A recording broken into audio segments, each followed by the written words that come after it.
Alors, nous débutons officiellement le premier panel de la journée avec un sujet qui nous tient énormément à cœur au regroupement des jeunes chambres de commerce du Québec et j'ai nommé la reprise d'entreprises en région. Alors, pour modérer ce panel, qui de mieux placé que Guillaume Desmarais, qui est directeur général de la Jeune Chambre de Drummond. Bonjour, Guillaume. Bon matin Camille, bonjour tout le monde.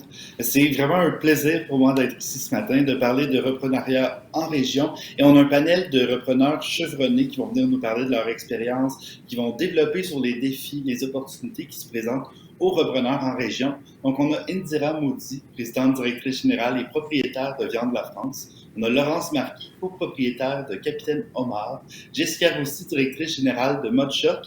Et Jean-François Nélis, copropriétaire de Pitcairn. Bonjour. Donc, vous pouvez vous présenter, saluer tout le monde. C'est vraiment un plaisir pour nous tous d'être là. Donc, on va lancer un peu une petite discussion. On a une trentaine de minutes de discussion aujourd'hui pour partager les expériences des différents repreneurs. Parce que oui, ils ont tous choisi de reprendre une entreprise en région, mais leur expérience est toute différente. Puis on peut apprendre aussi de chacun de leur expérience. Donc, pour commencer, j'aimerais que vous me partagiez un peu votre parcours de reprise d'entreprise. Certains d'entre vous ont effectué un retour en région, alors que d'autres ont choisi la région pour reprendre une entreprise. Expliquez pourquoi. Et vous avez environ 2 minutes là, par panéliste pour nous expliquer un petit peu votre parcours. Donc, Indira, la parole est à toi. Parfait, je vais me lancer. Déjà, merci de nous avoir ici. Bonjour à tout le monde. Alors, mon histoire, après avoir quitté le Québec pendant 20 ans, j'étais, je pense, quelque part en Afrique. Je cherchais une boîte à acheter et cette boîte tombe dans mon radar. Je trouve que elle remplissait tous les critères qu'on recherchait. C'était un produit qui avait de l'avenir. On continuera, c'est dans l'alimentation. C'était le bon prix. C'était une entreprise de 3e génération qui avait un potentiel de faire grandir, d'aller beaucoup plus loin vers d'autres normes, implémenter des normes, ce qui est mon background. Donc, on était une équipe technique autour de la table et puis on a fait une offre qui a été acceptée. Et c'est comme ça qu'on a repris cette Viande La France qui avait déjà 80 ans d'histoire, qui est implantée à Grand-Mère, à Shawinigan, à 1h50 environ de Montréal et 1h50 de Québec, juste sur le bord de l'autoroute. C'est fantastique parce que on est relié vraiment très rapidement. Les produits sont reliés avec les grandes villes, puis on dessert toutes les villes. Et très rapidement, avec mon équipe technique, on a su ramener de la valeur ajoutée aux produits existants en y mettant les normes particulièrement. Les normes dans l'alimentation, implémenter le ACEP, organiser l'entreprise, qu'elle soit vraiment gérée par des départements, mettre des KPI en place, parce qu'elle était tout simplement gérée à l'ancienne méthode. Donc voilà comment est-ce qu'on reprend un fleuron qui était à Saint-Tite avant. Et aujourd'hui, c'est magnifique de voir ce produit-là, qui est le même produit au fait, qui est desservi localement à travers toute la région. Merci beaucoup, Indira. Laurence, la parole est à toi. Oui, donc, effectivement, merci de nous avoir aujourd'hui. Pour ma part, moi, c'était un retour en région. Je suis native de Rimouski, dans le Bas-Saint-Laurent. Puis, effectivement, je suis copropriétaire. Je suis copropriétaire avec un ami d'enfance à moi qui, lui, travaillait au Capitaine Homard 7 ans avant d'acheter la compagnie. Puis donc, c'est ça, on a été aux études. Vous avez probablement remarqué, j'ai pas 50 ans derrière la cravate, 50 ans d'expérience derrière la cravate. On a été aux études à Montréal, moi en commercialisation de la mode et lui en actuariat. Donc, c'est ça, là, on est revenu pour l'achat du Capitaine Homard qui, c'est une institution, c'est bien reconnu dans la région et à travers le Québec. Donc, pour nous, c'était vraiment là, c'était une solution gagnante d'acheter ça. Ça a toujours été dans nos projets d'avoir un restaurant, un café, de l'immobilier. À Montréal, c'était peut-être pas l'idéal pour nous, étant donné qu'il y a beaucoup de concurrence. Puis justement, en étant déjà dans la compagnie, Nick avait déjà une bonne base. Puis moi, je me suis greffée à ça. Donc, on a des expériences complémentaires. Lui, un petit peu plus au niveau de la logique, tout ce qui est mathématiques, la comptabilité. Puis moi, tout ce qui est un petit peu plus créatif, rêveur. Donc, effectivement, on se complète bien. Puis, on a acheté ça. Là, ça va être notre notre 3e saison cet été déjà. Ça va super bien. On a des projets à venir encore pour plusieurs années. Donc, en 2 minutes, c'est difficile de faire ça, mais voilà un retour en région pour Nick et moi pour ce projet-là. Merci beaucoup, Laurence. Jessica. Merci. Donc, c'est ça, moi, c'est une entreprise familiale. Donc, je reprends l'entreprise que mes parents ont fondée en 1983. On est un commerce de détail, on vend des vêtements pour toute la famille, des accessoires, des décorations. Moi, je suis partie faire mes études à la base à Québec. J'y suis demeurée 3 ans. J'ai des études en arts et en lettres, là, une spécialisation en théâtre. Donc, moi, je savais que je voulais revenir en région, mais j'avais pas nécessairement l'appel de reprendre l'entreprise familiale. Donc, j'ai pas étudié nécessairement en ce sens-là. Quand je suis revenue en région, j'ai fait quelques contrats, mais tu sais, rapidement, je me suis joint à l'entreprise familiale pour y travailler simplement. Puis, bien, j'ai comme développé la passion, puis je suis restée collée là. Donc, j'ai monté graduellement dans les échelons. J'ai travaillé aux achats, ensuite au marketing, ensuite j'ai fait du développement d'affaires, ouverture puis développement de la boutique en ligne. Après ça, on a ouvert une boutique dans les Maritimes, à Moncton, à Saint-Georges, en Beauce. On a développé nos marchés jusqu'à la rive nord de Montréal. Le siège social se trouve à Alma, au Saint-Lac-Saint-Jean tout de même. Donc, on travaille à distance. Donc, c'est super. Tu sais, en 11 ans que je suis chez Mochuck, on a doublé le chiffre d'affaires. Puis, aussi, à peu près à mi-chemin, ma sœur est venue me retrouver. Donc, ma sœur et moi, nous sommes les 2 repreneurs de l'entreprise familiale. Et puis, tous les 2, on a fait un retour en région. Moi, j'étais à Québec, elle était à Montréal. Elle a été 10 ans à Montréal, elle a eu sa business là-bas. Puis, elle a décidé de revenir en région, notamment pour les avantages conciliation travail-famille, puis le genre de mode de vie qu'on voulait avoir. Donc, c'est ça un petit peu là, notre histoire pour notre part. Merci beaucoup. Jean-François, la parole est à toi. Si je vous parle un peu de moi, j'ai toujours eu un petit peu l'âme entrepreneuriale. Ça a commencé dès mon cégep. J'ai déjà eu une agence de spectacle pendant 3 ans pour payer mes études. Par la suite, quand j'ai été à l'Université Laval, j'ai eu une franchise de peintre étudiant à Collège Pro. J'ai tout le temps été quelqu'un qui aimait beaucoup la compétition, qui aimait ça, rêver aussi, puis de pas avoir vraiment de limites par rapport à ton travail, par rapport à tes objectifs de vie puis de carrière. Puis après avoir vécu 10 ans à Québec, avoir fait mes études à l'Université Laval, d'avoir travaillé dans le domaine des ressources humaines, parce que moi j'étudiais en ressources humaines à la base, j'ai eu l'opportunité de revenir en Gaspésie. Pour moi, la Gaspésie, c'est ma région natale, c'est ma vie, c'est toute ma famille. Et d'avoir la chance de pouvoir me trouver une entreprise, soit partir en entreprise. À la base, je voulais faire de la vodka à base de chanvre. J'avais un de mes amis que j'ai rencontré, moi, à Drummondville à l'époque, que j'ai réussi à faire déménager en Gaspésie. Il s'est trouvé une copine. Puis nous, on avait un projet de vouloir se lancer en affaires, soit faire du reprenariat ou de partir notre propre entreprise.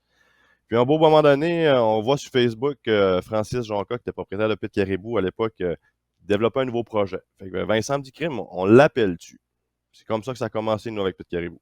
J'ai appelé Francis, puis Francis était blessé à son dos. Il était couché sur son divan, puis moi, j'ai appelé sur sa ligne fixe de maison. C'était quoi la probabilité qu'il soit là? C'était probablement très bas, mais j'ai eu cette chance-là. Puis on a commencé à discuter. Puis 8 mois par la suite, ben, on rachetait Pit Caribou. Ce qui me fait le plus vibrer chez Pit Caribou, c'est qu'on a l'impression de travailler pour le plaisir, faire vivre les gens. Donc, on veut faire vivre des expériences sensorielles au niveau des papilles. On aime ça faire de la découverte. Puis ce qui est plaisant aussi, c'est qu'on conserve des emplois en région. La région de la Gaspésie en a toujours eu besoin, plus que jamais. Donc, ce qu'on trouve intéressant, c'est d'avoir vraiment développé une empreinte complètement gaspésienne, puis de la rester enracinée en Gaspésie. C'est vraiment une très grande fierté pour nous. Donc, sky's the limit. Maintenant, on a ouvert 1200 points de vente en France qu'on commence à débuter à vendre en 2022.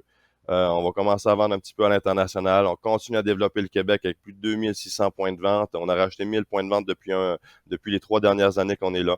Donc, c'est rempli de défis, mais la plus grosse peur, c'est juste avant d'embarquer. Une fois qu'on est embarqué dedans, on nage puis on a bien du plaisir.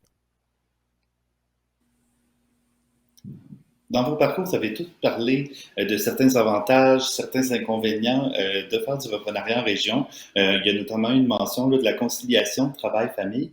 Fait que je voulais vous entendre un petit peu plus sur les avantages de reprendre une entreprise en région et sur les inconvénients du reprenariat en région. Et on va procéder un peu dans le même ordre. Donc, ce sera Indira, Laurence, Jessica et Jean-François. Donc, Indira, si tu veux y aller, la parole est à toi. Alors, avant de parler de la famille, je vais peut-être donner un clin d'œil à la technique. Dans notre cas, nous, on est des ingénieurs, mon conjoint en télécom, moi en industriel, et on a tout de suite, on a fait des multinationales avant de venir s'implanter ici. Donc, on a tout de suite vu les techniques qu'on avait appris dans les multinationales, qu'on a su ramener en région. Et ça, c'est magnifique. C'était vraiment un avantage fantastique, un avantage opérationnel, processus. Et d'ailleurs, dans le secteur dans lequel on est, nous, on est le plus gros abattoir en ovins bovins caprins sous la juridiction du MAPAC. Si on n'avait pas implémenté ces processus-là, la probabilité que la compagnie n'existe plus était grande. Parce que tout simplement, les normes alimentaires demandent, particulièrement dans la viande rouge, sont de plus en plus élevées. Donc pour nous, c'était une évidence qu'il fallait mettre ces normes-là pour pouvoir avancer. Donc voilà, ça c'est un avantage de garder une usine compétitive et aussi ouverte. Sinon, les normes la dépassent. La même chose peut se voir en environnement. Par rapport aux avantages familiales, il n'y a rien à dire. C'est tombé au même moment que on faisait nos 2 enfants. Donc oui, de la maison, on voit pas les voisins. Les enfants peuvent sortir sans qu'on ait à savoir où ils sont pas rendus. C'est les voisins d'à côté qui appellent pour dire ils sont à tel endroit. On est vraiment un petit village, on se garde ensemble. Il y a 2-3 choses à changer dans la maison. Je dis bon, on peut déménager, mais j'ai vécu la COVID sans savoir qu'il y avait la COVID à l'extérieur. Je me suis dit, mais qu'est-ce que j'ai à déménager? J'appelle mon médecin, c'est envoyé à Family Prix qui me livre ici. On a 2-3 pièces auxquelles on peut faire l'école des enfants. Franchement, en termes d'espace, de temps, de conciliation famille-travail, en plus, si on est 2 membres de la famille qui sont dans l'entreprise, un peut aller un jour, un peut aller l'autre jour, c'est vraiment très complémentaire et ça permet d'augmenter la qualité de vie d'une manière assez extraordinaire. Extraordinaire. Un jour, mon enfant est venu me voir, me dit, maman, on n'a pas de chalet. J'ai dit, t'as pas l'impression que tu vis dans un chalet? Ouais, il dit, bon, ben, quand on va au club, c'est différent. Ouais, c'est vrai. C'est le chalet tous les jours. J'ai dit, ben, voilà, c'est la vie. Donc, de beaux Et avantages. c'est quoi les enjeux aussi pour l'entreprise de faire du reprenariat en région? Parce qu'il y a certainement des avantages, mais il y a certainement des défis ou des enjeux aussi.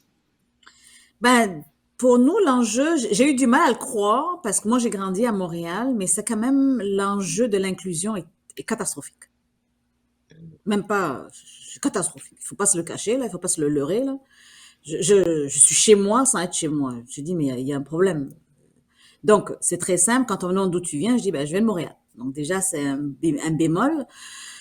Ensuite, bon, il faut qu'ils arrivent à accepter et tout ça. Bon, mais c'est pas grave, on leur apprend qu'on est des humains normaux. Moi, j'ai un conjoint qui est un euro-asiatique. Donc, on a dû composer avec des personnes qui n'ont jamais vu, des personnes comme nous, qui sont venues un petit peu trop techniques, un petit peu trop, voilà.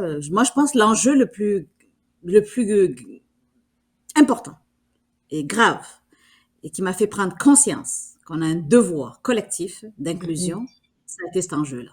C'est une réalité, on n'en parle pas.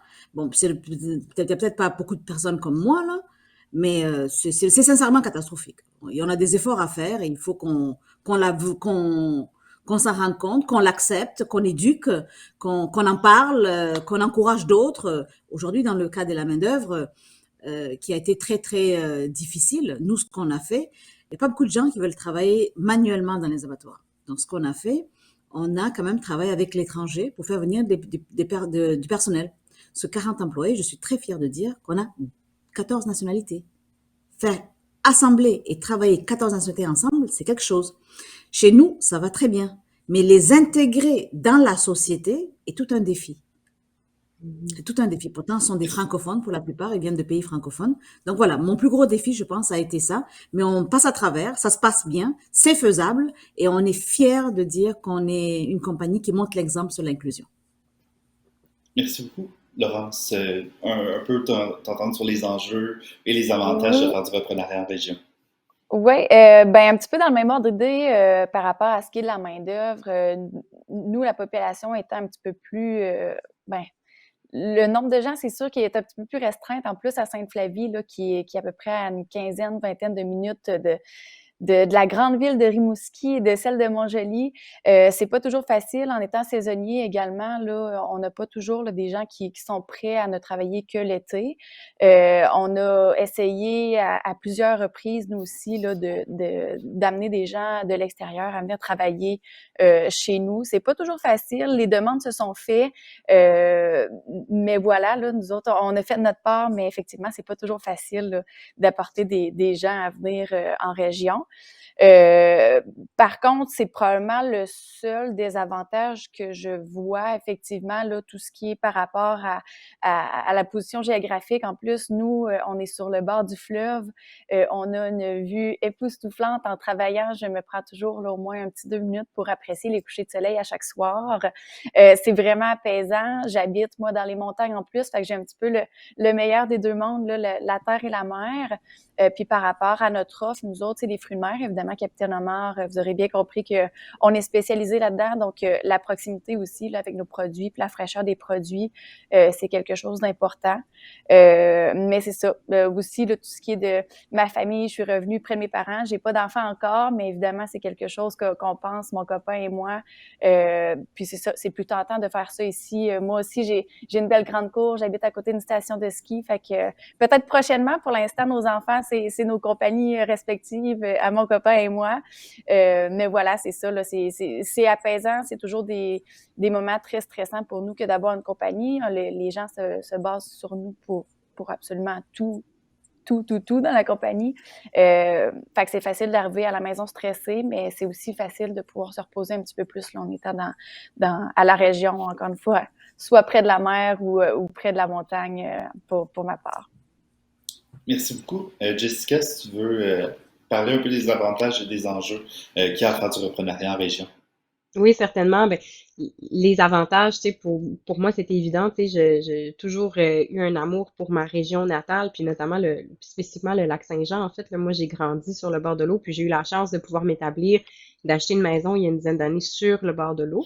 Donc, j'étais dans la jeune vingtaine, puis bon, j'ai été chanceuse parce que là, je vous dirais que post-pandémie, là, c'est plus possible là, de se trouver des terrains sur le bord de l'eau, mais déjà à l'époque, là, c'était plus facile, c'était moins populaire. Donc, moi aussi, tu sais, je me trouve face à l'eau, j'ai des couchers de soleil tous les soirs, donc c'est un petit peu les vacances tous les jours, même si on est très stressé, même si on travaille fort. Puis sinon, tu sais, un petit peu le même problème que plusieurs régions ici au Saguenay-Lac-Saint-Jean, tu sais, la population est vieillissante, donc il y a moins de retours en région. Puis pour nous, tu sais, c'était vraiment la main-d'œuvre spécialisée qui était difficile à trouver. On est dans le domaine de la mode, puis le fleuron de la mode, vous savez, tu sais, ça se trouve plutôt à Montréal. Tu sais, tout ce qui est au niveau de trouver des designers techniques, que ce soit des acheteurs seniors aussi. Donc, c'est difficile de trouver la main-d'œuvre spécialisée. Donc, bien avant la pandémie, tu sais, on a dû, nous, adopter déjà le concept de travailler à distance. Donc, déjà, travailler avec des outils en vidéoconférence, tu sais, travailler avec des concepts de dossiers partagés sur les nuages, tout ça. Et puis, bien évidemment, il faut se déplacer un peu plus. Donc, nous, ce qu'on a fait, dans le fond, tu sais, dès le début des années 2010, c'est d'avoir des bureaux satellites, finalement, où les gens pouvaient soit travailler chez eux ou dans ces bureaux satellites-là, dans la région de Québec et puis aussi à Montréal. Donc, nous, on s'est mis en mode solution, donc on n'a plus nécessairement de barrière physique. Notre siège social est au Saguenay-Lac-Saint-Jean parce que nous, les propriétaires, nous y sommes. La majorité des employés du siège social y sont, mais on a beaucoup d'employés qui sont à l'extérieur, peu importe l'endroit, en fait. Et puis, ben, c'est ça que la technologie permet aujourd'hui. Donc, je vous dirais que c'est même plus vraiment une barrière réelle. Ça va impliquer plusieurs déplacements, notamment pour le développement des affaires, faire des suivis. On a, tu sais, la majorité de notre chiffre d'affaires est basé sur le brick et mortier, même si on est très fort en boutique en ligne. Donc, on doit se déplacer un petit peu plus souvent, mais on y voit quand même vraiment un avantage sur le mode de vie. Puis, on a même des gens, tu sais, qui travaillent au siège social, qui étaient dans la région de Montréal, de Québec, qui sont déménagés au Saguenay-Lac-Saint-Jean, pas nécessairement à leur demande, mais quand ils en ont parlé, évidemment, on les a aidés, puis on les a bien installés chez nous, puis on les a fait une belle place dans notre siège social d'Allemand. Mais c'est ça, donc ça donne envie aussi un petit peu aux gens de découvrir la région, puis de développer un mode de vie ben, différent, tu sais, parce que c'est parfait d'habiter dans une ville ou dans une métropole si on en a envie, tu sais. Puis, mais c'est aussi génial d'habiter en région si on veut. Merci beaucoup. Jean-François, la parole est à toi. Nous, de notre côté, je dois vous avouer, il y a peut-être trois irritants qu'on peut avoir en Gaspésie. Premièrement, étant donné qu'on est loin des centres, il y a beaucoup de notre grain transige toujours par Montréal, donc c'est beaucoup des intrants pour produire notre bière. Ça va toujours être un petit peu plus élevé à cause des coûts de transport. Ça, c'est une première chose. Puis 80% de ma production, moi, est vendue à l'extérieur de la Gaspésie. Donc, on parle beaucoup de transport. Après ça, c'est sûr que pour aller chercher de la main-d'œuvre qualifiée, surtout au niveau brassicole, c'est quand même une industrie qui est jeune au Québec. Il y a une seule école de formation, donc des fois, ça peut être difficile, mettons, si on va aller chercher des brasseurs ou des gens plus au niveau technique, au niveau du laboratoire, au niveau de la production, si on va voir des directeurs de production ou des gestionnaires en production, c'est plus difficile parce que c'est une industrie qui est quand même relativement jeune. L'autre irritant qui commence à être de plus en plus fréquent, puis je pense à la grandeur du Québec, dont j'étonnerai personne, c'est la crise du logement, c'est de trouver des endroits pour loger les gens. Nous, de notre côté, chez Pit Caribou, ce qu'on a fait, on a acheté une maison à Grande-Rivière, on loge un de nos brasseurs là. Là, on a fait une offre d'achat sur un café-motel à Percé pour pouvoir loger des employés durant l'été et même durant l'année. On est rendu à ce stade-là, puis on se compétitionne avec d'autres entreprises pour acheter des bâtiments. C'est rendu à ce stade-là. Mais sinon, au niveau des avantages, ce qui est le fun, c'est que, tu sais, moi, quand je finis mon chiffre, excusez-moi l'expression, quand je termine mon corps de travail à 5 heures le soir, ben, je vais prendre une bière sur la terrasse en bord de mer. Puis c'est directement sur le même bâtiment. C'est tous des avantages comme ça. Moi, mes employés, s'ils veulent aller faire une marche, on a des sentiers pédestres pas loin.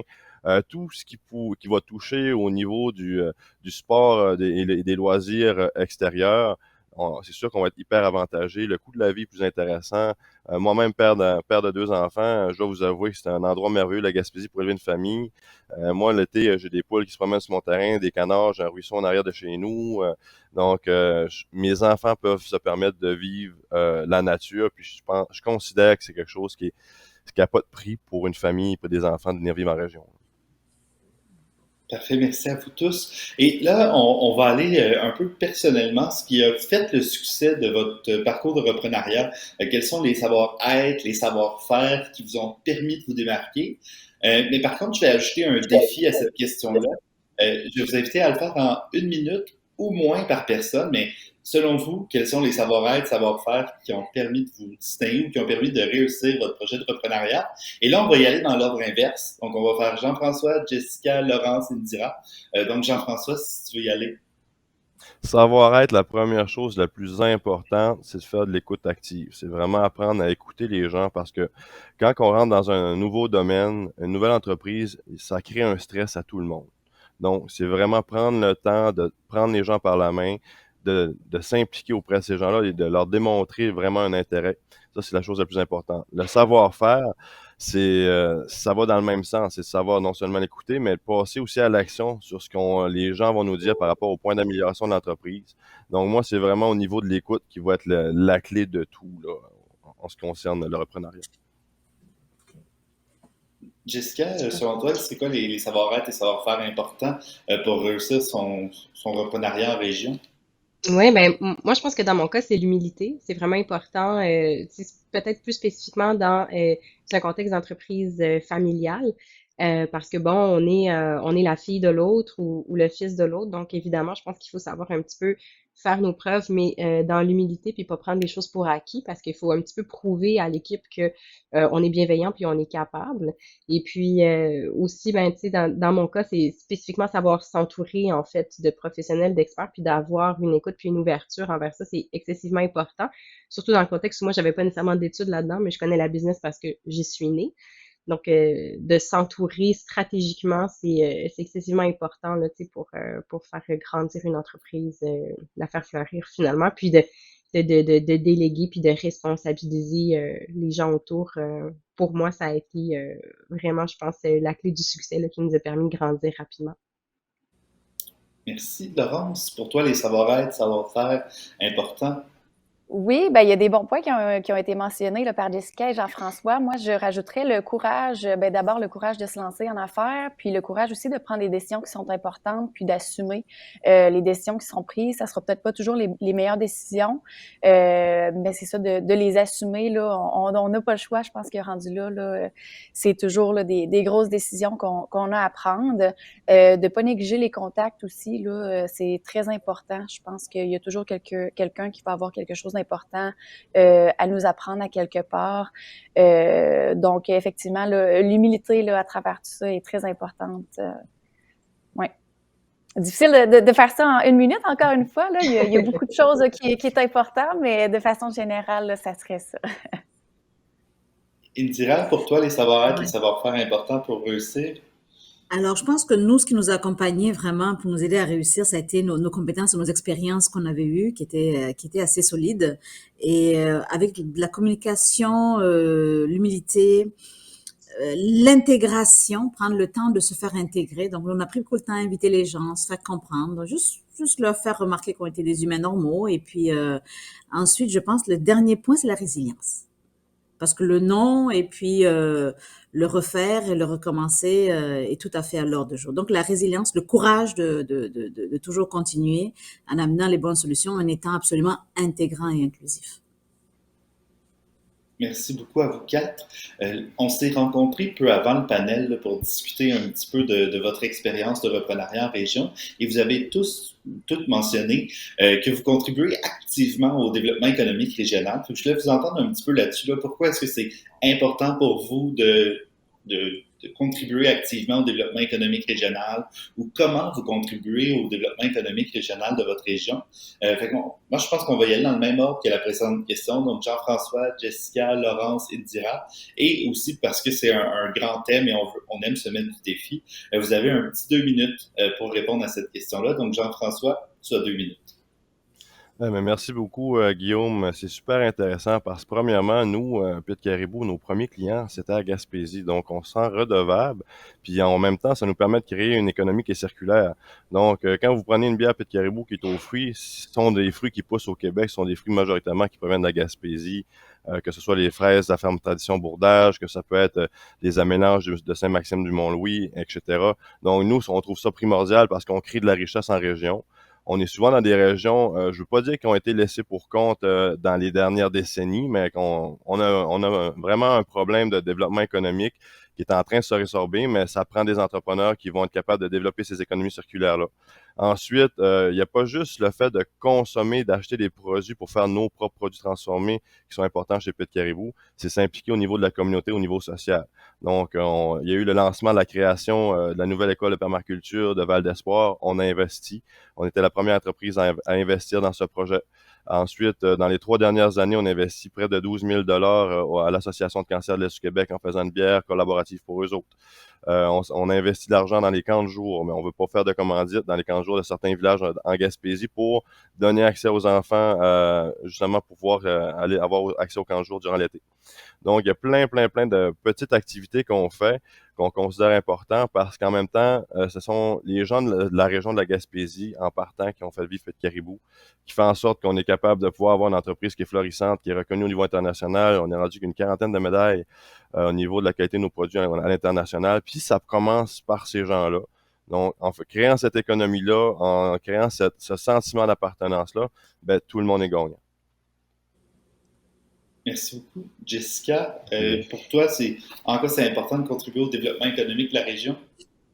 C'est une grande fierté, tu sais, nous, tu sais, étant nés en région, tu sais, évidemment, on est très actifs, là, notamment au niveau philanthropique, là, tu sais, que ce soit au niveau des fondations des hôpitaux, que ce soit le camp Saguenay-Lac-Saint-Jean, que ce soit Centraide au niveau des organismes locaux. Donc, on essaye activement de pouvoir participer, contribuer. Même on travaille aussi avec la chaire Éco-Conseil de l'UQAC, donc on est un grand partenaire là, au niveau de Carbone Boréal pour l'empreinte carbone. Donc pour nous, c'est vraiment une manière de redonner à notre clientèle. On est activement impliqué dans certaines équipes de sport aussi, et tout ça. Donc on est très, comme je pourrais dire, on essaie vraiment de créer des connexions avec la communauté ici. Et puis je pense que ça fonctionne bien. Et puis je pense qu'il y a un sentiment d'appartenance là, qui s'est vraiment développé là, dans les 35 dernières années par rapport à ça. Merci beaucoup. Laurence? Oui, pour ma part, effectivement, moi aussi, je me sens assez redevable à ma région. Je pense qu'il y a beaucoup à développer encore. Il y a une petite partie du chemin qui a été fait, mais il y a tellement de produits qui ne sont pas, selon moi, assez connus à travers le Québec et encore plus loin. Justement, Pied de Caribou fait partie, nous autres, de nos produits. Puis on est bien fiers de les avoir chez nous. Mais c'est ça, les régions se développent beaucoup, puis nous, on aime ça, justement, faire affaire avec ces gens-là parce qu'on a une belle, on a beaucoup là, d'offres. Donc, on est dans l'hébergement, on a un camping, on a des chalets, on a un restaurant, une poissonnerie. Donc, nous, tout ce qui est de produits de la région, on priorise ça. Là. On a une belle place, on est très touristique. Donc, ça permet là, à plus de personnes que l'on pense d'avoir accès à ces produits-là. Donc, effectivement, on est bien fiers de faire partie là, du développement de notre région par rapport à ça. Merci beaucoup. De votre côté, Indira?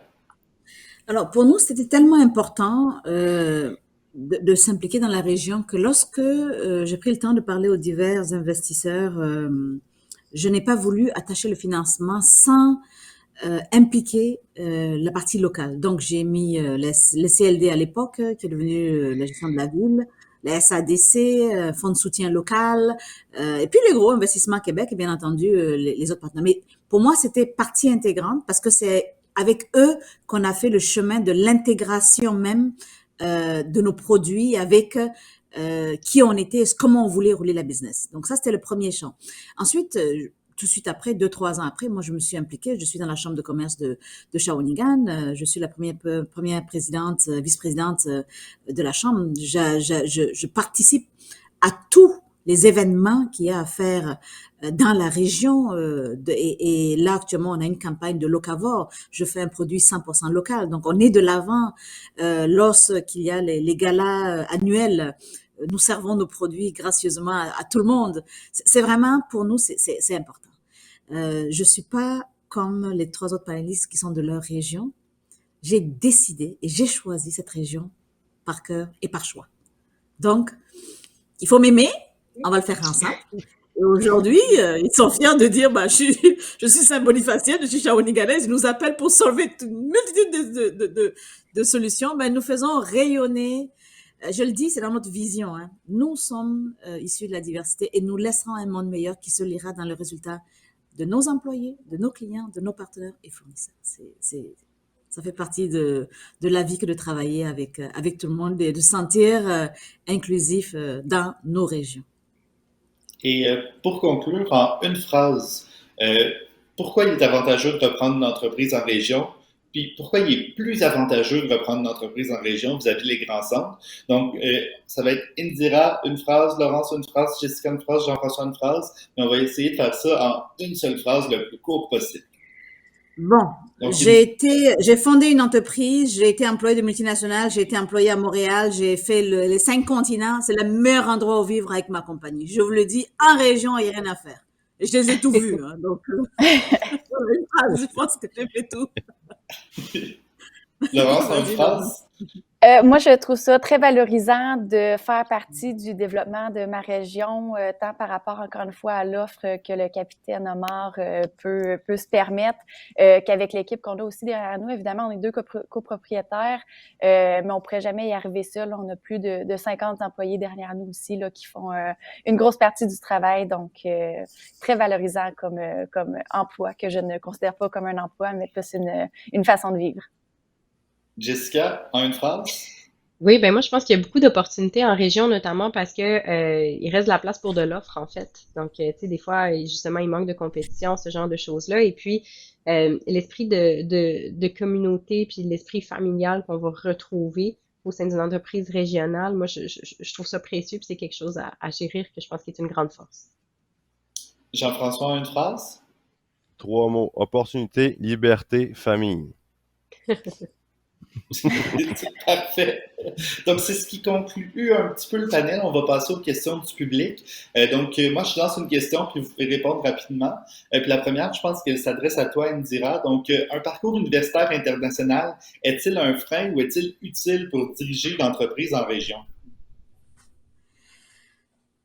Utile, très utile. Je pense ça remet les choses en perspective. Ça permet également de donner un souffle d'air à l'entreprise en amenant des choses nouvelles. Donc oui, oui, c'est utile.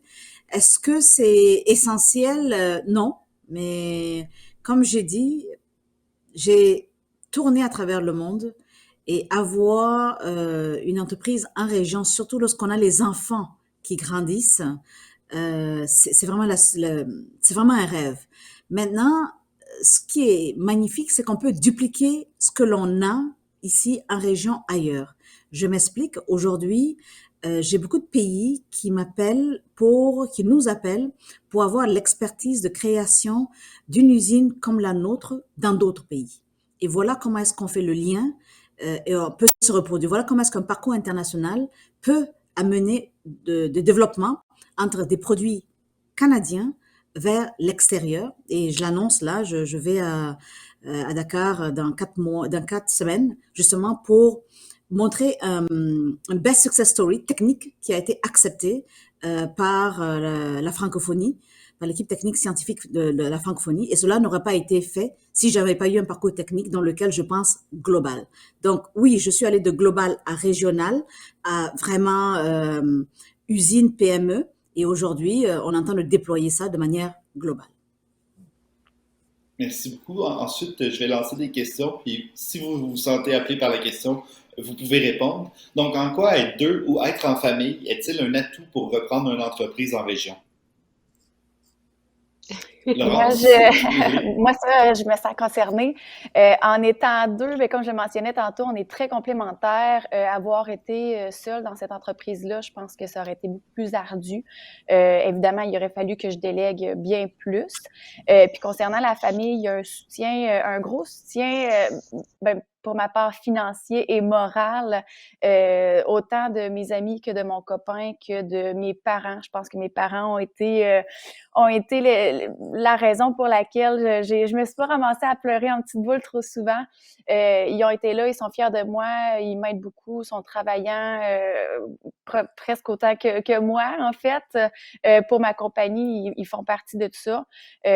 Puis c'est ça, ma famille s'est rendue aussi, là, je veux pas dire mes employés, c'est mon équipe, c'est vraiment là, on est très tissé serré, puis c'est toujours bon de se revoir à chaque année. Vraiment, on a du plaisir à travailler ensemble, là.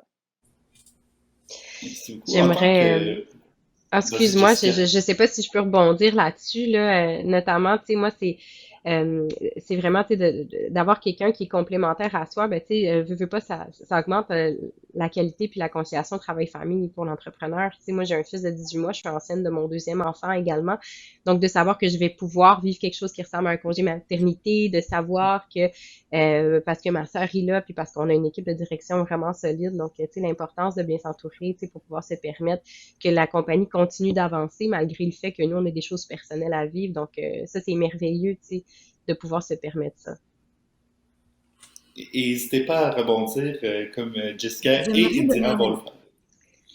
euh, moi, j'ai acheté une compagnie familiale de troisième génération. Ok, j'ai regardé droit dans les yeux l'ancien propriétaire. Je dis, mais pourquoi tu vends? Tu as des enfants. Ils étaient deux. Un n'avait pas d'enfants, le deuxième avait 5 enfants. Aucun des 5 enfants ne voulait reprendre. Mhm. Et je parle de ça de cœur parce que nous avons beaucoup d'entreprises actuellement qui sont comme ça. S'ils avaient été à des cours, il y a des cours, il y a des livres, il y a des formations sur la gestion de compagnie familiale. Et comment est-ce qu'on amène, comme Jessica a dit, elle n'avait pas le cœur de l'entreprise, mais quand elle est revenue tranquillement, il y a des méthodologies, il y a et puis on peut sauter une génération et attendre que l'autre génération arrive. Donc, et surtout dans mon Québec, nous avons énormément de petites PME qui attendent ça, mais elles savent pas comment. Donc, les livres de gestion de famille, et dans mon cas, moi j'ai vu à Harvard, il y avait la compagnie de gestion familiale dans lequel on prend des familles, 5 membres, 6 membres de la famille, on les amène ensemble avec d'autres membres de famille et ils montrent comment est-ce qu'on crée des générations. BMW, Ford, tellement de compagnies grandes multinationales aujourd'hui viennent de ces gestions familiales-là. Mais nous devons savoir que cette compétence existe. Il faut aller la chercher et travailler avec autre chose. Travailler avec la famille, c'est la chose la plus merveilleuse, mais la chose la plus difficile.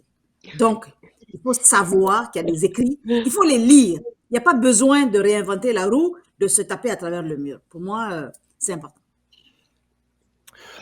Non, ça Parfait. c'est On sûr parle. que de travailler avec une autre personne, moi, de notre côté, on est deux copropriétaires, puis on est deux personnes qui sont complètement différentes, mais à la fois tellement complémentaires que si j'avais voulu faire ce que Vincent fait actuellement, je serais peut-être probablement pas capable d'être au même niveau que lui et vice-versa. Et l'autre point qui est super intéressant quand on a un autre copropriétaire, mais on a aussi l'obligation de se challenger dans notre prise de décision, Mhm. de voir l'autre côté de la médaille qu'on n'aurait peut-être pas vu. Ça fait des belles discussions animées, mais c'est là qu'on voit que les relations, à quel niveau qui sont cordiales et qu'on s'apprécie parce que, veut pas, on grandit dans notre relation, autant amicale qu'autant professionnelle, puis ça nous développe un niveau de maturité qui est hyper intéressant à long terme pour tout, autant pour les enfants que pour les employés avec qui on travaille, parce qu'ils nous voient, ils voient qu'on développe de la patience et une façon de parler plus gentiment, une meilleure approche, disons. Mais on s'entraîne On a le ensemble. temps. On a le temps pour une dernière petite question, puis c'est vraiment le fun de pouvoir rebondir l'un sur l'autre ou d'échanger aussi dans le cadre de ce panel. C'est ce qu'on aime voir aussi, puis ça le rend intéressant. Donc, comment assurez-vous l'équilibre entre tradition et développement ou comment réussissez-vous à amener votre vision en reprenant une entreprise? Ben, en fait, ce qui est le plus difficile de notre côté, là, en fait, quand on est arrivé chez Pit Caribou, on n'était pas des gens qui brassaient de la bière.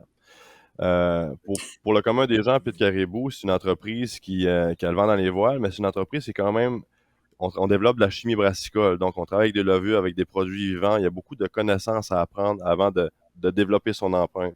Fait que nous, notre première année, c'était beaucoup d'apprentissage. Première année et demie, 2 ans, c'est de l'apprentissage via nos pairs, via l'équipe de travail, puis d'apprendre à connaître c'est quoi l'ADN de cette entreprise-là, parce que cette entreprise-là s'est rendue à un niveau X grâce à son ADN. Donc, nous, on voulait pas modifier l'ADN, c'est ce qui est le plus primordial chez nous, mais de la faire rayonner plus en fonction de ce qu'elle a été développée. Donc, c'est de connaître l'histoire de l'entreprise pour la faire rayonner encore plus par la suite. C'est ça notre but. Mhm. C'est malheureusement tout le temps qu'on avait aujourd'hui, mais je tiens vraiment à vous remercier d'avoir participé au panel, d'avoir partagé vos expériences, partagé ce qui vous fait vibrer aussi de votre parcours de reprenariat en région. Et je passerai la parole à Camille Leblanc qui va reprendre le micro pour la suite des choses. Bien, merci beaucoup, Guillaume. Bravo pour ton travail de modérateur. C'était un panel qui a commencé en force la journée, vraiment, là. Donc, merci à toi et merci à tous nos panélistes. C'est vraiment le fun de voir vos différents témoignages et que vous êtes établis dans différentes régions également. Donc, très riche comme premier panel. Merci à tous. Merci. Merci. Merci beaucoup.